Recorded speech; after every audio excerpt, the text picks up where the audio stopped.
Three, two, one, shoot.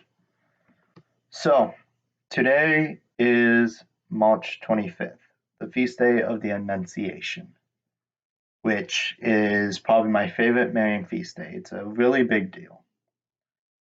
It's the day Mary said yes. It's pretty much set so much in motion. It's amazing. Um, so actually, I do Marian consecration, 33 days to morning glory. If you haven't done it, I heavily suggest it. It's a it's a consecration to Mary. You spend 33 days reading about Mary and kind of understanding how you you consecrate yourself to Jesus through Mary. So, and normally you do it on a feast day, like a Marian feast day. So I do mine on the Annunciation today. Um, there's a lot of reasons. So the first time I did it, I just kind of did it. I went to the next feast day, which was the Annunciation. And well, the cool thing about the Annunciation, it's actually my father's birthday as well. He was born on the Feast of the Annunciation, which has played a, which is really kind of cool because he has a cool story that goes along with it, which I may share one time if or something like that. We'll see in the future. But one thing I always remember growing up is my dad was very strong in his faith, and he always said yes to God. He was never afraid to say yes. The thing is, he didn't need these big signs or miracles to convince him. He was, I'm going to do what God asks of me, no matter what. It's a big part of who he is, and it really stuck out to me growing up. And so I don't do as well as he does on it, but I try to always say yes to God. It's actually part of the reason I decided to start this YouTube series. 'Cause I don't know why, but I I just felt like I needed to. So I'm going to. And I'm just going to have faith in God and trust in Him, and He's going to do with this whatever He wishes to do with it. So, along that line of trust and faith, is the Annunciation is a really big day for that because Mary trusted and had faith, full faith in God, and said yes and trusted in God's plan, which, especially like right now, it's a difficult thing to do is trust in God with everything that's going on. We don't know like after all of this Corona stuff, where we're going to end up, how the world's going to look. We don't know. And it's kind of frightening, but this is the time we need to have faith. It really is. So it's really important to not lose faith. I know it's not easy. Some days are easier than others, but we need to keep the faith. We need to keep our faith in God and trust in Him. It's it's tough though. I know it is. But that's part of the faith is knowing it won't be easy. Like I said in my last video, it's simple but not easy. So and like the faith and like trusting in God and saying yes to God honestly is the answer to a lot of questions, a lot of things people have. Like to be honest, vocation. Just say yes to God. Just trust in Him. Quit trying to figure it out, find out the tricks, and find a shortcome or find a book that gives you the answer. Just trust in Him. Just have faith in Him. And a lot of stuff like things of uncertainty, like your future. Yeah, you have your plan. But that might not be the best plan or the plan that will bring you greatest joy. Trust in God. Have faith in Him. I know it's tough. Like I struggle with this. I am a planner. Like I like to plan out the path ahead of me. I don't like not knowing what's coming up. I don't. I like to look in front of me and see where my foot is landing. But the thing is this. My plan is not going to bring me the greatest joy. I am not the perfect planner. I can't be because I don't know everything. I can't. And that's the thing is God knows everything. And so why is it so hard for us to follow his plan and trust his plan? Because he knows everything and he knows us better than we know ourselves. So the plan we have, we think will bring us great joy. But the person that really knows the plan that's going to bring it, the path that will bring us the greatest joy is God. Because he knows us. He made us. He knew us before while we were being knitted in our mother's wombs. And so we have to remember that God's plan is the perfect plan, is the best plan. If you say yes to God and trust him and follow the path he's laid before you, you will actually find great joy in life. You will have the most joyful life that you can have. I mean, there's going to be suffering and sacrifice and difficulties. That's a given. But you want a life that is most fulfilling? Choose the path and the life that God is calling you to. Now, that leads to the question, how do you know what God's calling you to? I'm going to be honest. Honestly, the only trick I can think of for like with discernment and finding out where you're being called to in that is prayer. I'm sorry. I know you probably heard that hundreds of times. Just pray. But don't just pray and talk, but listen. You have to listen. Meaning, excuse my rough language here, but you're going to have to shut up and listen. That's just how it goes.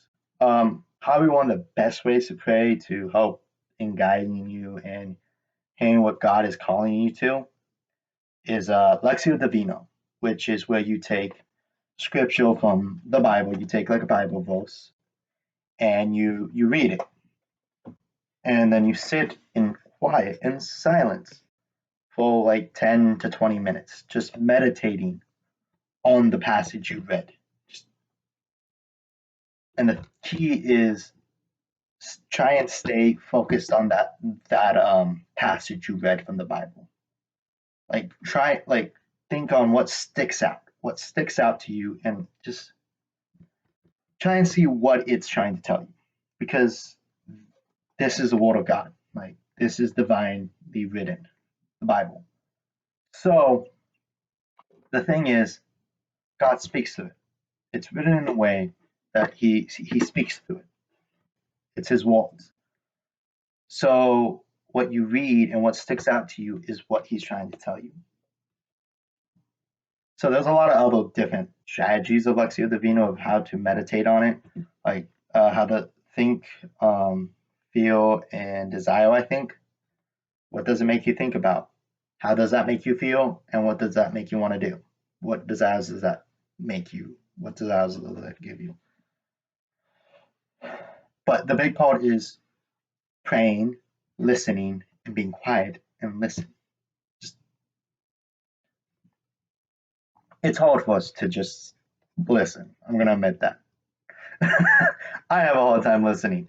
That's why I pray, and I'm very thankful. Sometimes God is very heavy-handed with me. I need it, and He speaks to you how you need.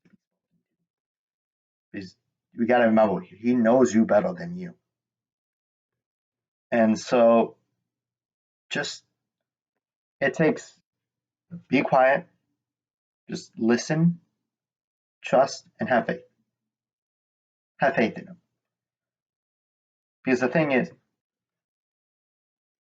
Mary did not know how this was going to turn out. Probably, like I can't remember exactly the church teachings on it, but He picked her, and she said yes. He he chose Saint Joseph to be the the foster father. He said yes. he called Moses to lead the Israelites out of Egypt. Moses had his kind of like, maybe not, but eventually, then God did the whole I made the blind, I made the deaf. Who, I am God, I am. And so Moses was like, okay, God, I'll do it. And just like the biggest thing is if you really look at it, all those people, like every saint even, they said yes to what he called them to. And that's a thing. A lot of people have all the time. I've ran into this recently too, is being called to something by God and then failing at it. Like, why do you call me to this just so I can fail? But here's the thing. You're called to be perfect. But what the definition of perfect, what is that? It's not to be without fault. Like we think. We think those that are perfect have no fault. Wrong. Just wrong. You should look at perfection as in the light of St. Francis Assisi, how he taught of it. So, a cow is perfectly a cow because a cow does what a cow is made to do: eat grass, make milk, be butchered and eat it. Like that is what a cow is made to do. A cow is a cow. A wolf is a wolf. A bird is a bird. They perfectly live out what they were made to do, live out. So perfection for us is not to be without fault. Perfection is to live out what God is calling us to live out. That's perfection, which sometimes to live out perfectly what you've been called to live out takes failing. So, true perfection is just living what God's calling you to. Once again, back to how do you know? There's a lot that goes into it. Like, it's a never ending journey of constantly trying to find out what He's calling you to. Prayer, we already talked about that in length. Another thing is self. Because God also gave you the will, your will. He gave you the desire and gifts to live out what He's calling you to live out. So a big one there is not only praying and hearing what God is saying, but knowing what you desire, truly desire, and what gifts you truly have. Meaning, quit lying to yourself.